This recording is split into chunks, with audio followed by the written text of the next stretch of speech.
Welcome, marketing chefs. I've got something truly special cooking in the Omni-Channel oven today.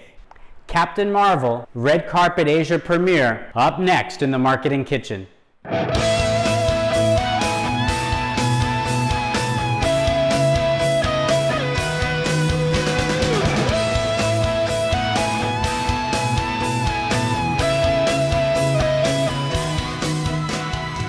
Welcome to the kitchen, the Marketing Kitchen. Hi, I'm Ron Vining, your host of Marketing Kitchen TV.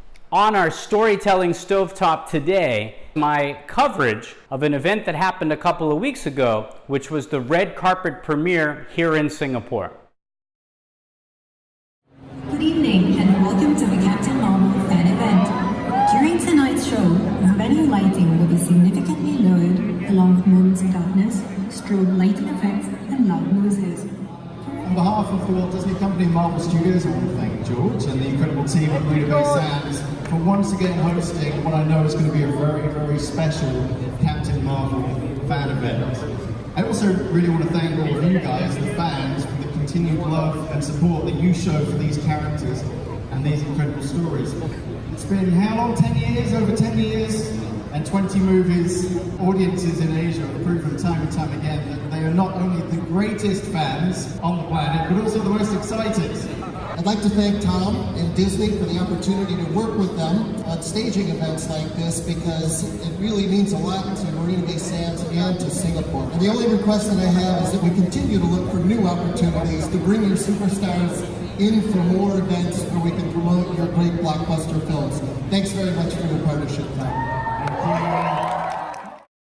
I live in Singapore. They held a red carpet event here, the only red carpet event in Asia, which was rare because when they did the promotion for Infinity War, Captain America Civil War, we got all across Asia, actually all across the world, there were press events. I'm not complaining though, that Singapore did get the only one. I was just surprised that they didn't market it across Southeast Asia or Greater Asia like they had before. At the red carpet event that I attended were Brie Larson, Samuel L. Jackson, Gemma, and the writers and directors Anna Boden and Ryan Fleck. Let me show you some clips from the event and you can see yourself. Here's Captain Marvel, Brie Larson.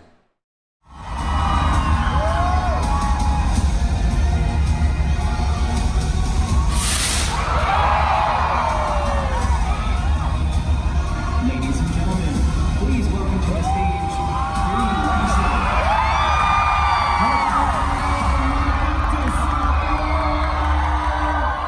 Singapore, make some noise! Brie Larson, ladies and gentlemen!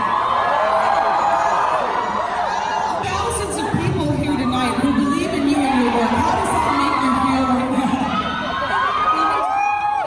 Were you expecting something like this? What makes Captain Marvel so different than anything else you've ever played? It's the nature of this story, because a lot of time in film it's about getting to the thing, saving the thing, but really this is about her getting to herself. So we get to follow her through this journey of finding herself. She starts off being incredibly tough and strong, but it's really the vulnerability and the heart that comes into play that brings her closer to herself. What was that moment when you were shooting a scene when you realized to yourself, I'm Captain Marvel? I still haven't felt like that yet. But I will say there was a day in the Hollywood backlots where they have all these fake sets, and there's a fake Italian restaurant, and we were using it to actually eat lunch in. And I drove by, and it was our crew members eating lunch with people that were still in their alien costumes. And I was like, this is the world I want to live in. Here's Nick Fury in all his glory, Samuel L. Jackson. I repeat, come in control center. This is Samuel L. Jackson. In Singapore. This is Control Center 1. Mr. Jackson, you are cleared to land. Welcome to Singapore.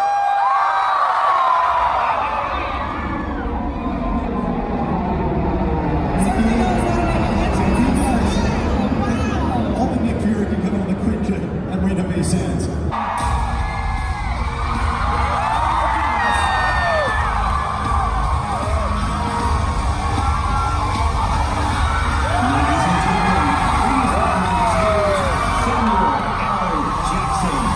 Jackson.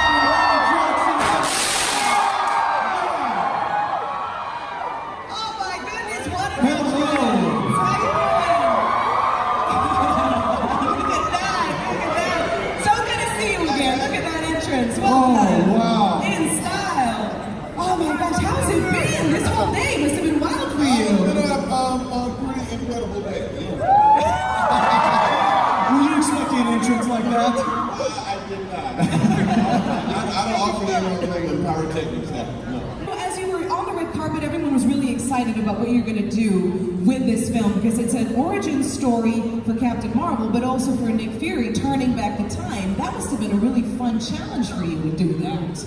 We get a little more information than we've had about him, where he's come from, who his folks are, some of his experiences, and he's not as worldly and wise and as smart as he is in the later life. And absolutely, this of course is happening in the 90s. Can I ask you what you miss most about the 1990s?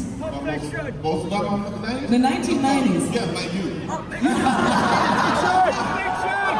what are some of the things you can do in the 90s you can't do now? I bet you can do everything. A lot of things I can do. I can run faster, I can eat more, and taller. You know, age does that to us. It does that to us. You know, Sam, you've worked with Brie Larson a few times already. Yes. And she's even directed you, I believe, in a film. But what was it like being in a Marvel film where you're Nick Fury and you're kind of bringing her into this world?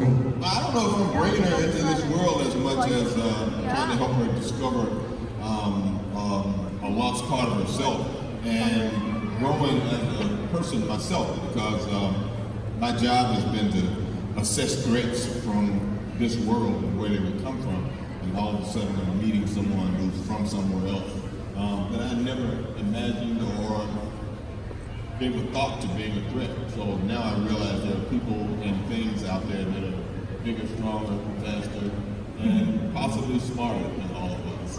And what was it about the story of Captain Marvel that really said, you know, this is something different? I mean, what was it to you that made it special?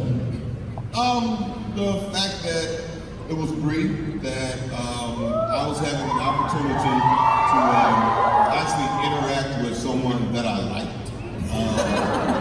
You make it sound like it's the first time. Having had experience with her, I was anxious to help her create a character that was going to have a lasting effect on a world that meant a lot to me, and what she'll mean to the Marvel universe and what she brings to it in terms of not just her talent and energy, but the kind of gravitas as a human being that she has. And I can imagine that this world does mean a lot to you. I mean, you really are an MCU veteran. What has this journey been like for you? You must feel immense pride and passion being a part of this incredible adventure. What does that mean to you as an actor and as a person? Well, it's sort of great to actually experience a world that I imagined as a child in another kind of way, because I read comic books and I understood who these characters were, and to be able to stand in a space with these particular characters and participate in a very real world kind of way that I pretended to as a child. It's also great to be part of something that you know will be studied in cinematic history. That I've been fortunate enough to have a few of those experiences, and this adds to that experience in terms of what the Marvel universe is and what it means to the way films are perceived. I love you! I love all you back, believe me. You know, I got a question for Ryan and Sam. You know, they say behind every man there's a strong, powerful, inspirational woman. Who are the women in your life that made a difference to you? Sam? Oh, mine? Well, I have a lot of teachers as a kid. My mom, my grandmother, first real influences. My wife and daughter inspire me every day. My wife's a wonderful challenges me in real interesting kinds of ways to be as honest as I can when I'm working. And my daughter is the person I've always wanted to entertain and make proud. I think I've done a pretty good job of doing that. Nice. But you know, talking about heroes for a moment, you know, Sam, I understand that you actually had a great morning learning about an incredible organization that is supported by Sands for Singapore, Marina-based Sands CSR program, whose charter lies in supporting causes related to youth and education. And I know you were busy preparing a little something for them. Can you tell us about that? Just a small surprise from the people at Marvel and Captain Marvel in particular. Nice little boxes that have some things in them that hopefully will bring a smile, and memories, good memories of us being here and us participating. Here is Gemma Chan as Minn-Erva. Ladies and gentlemen, please welcome to the stage, Gemma Chan.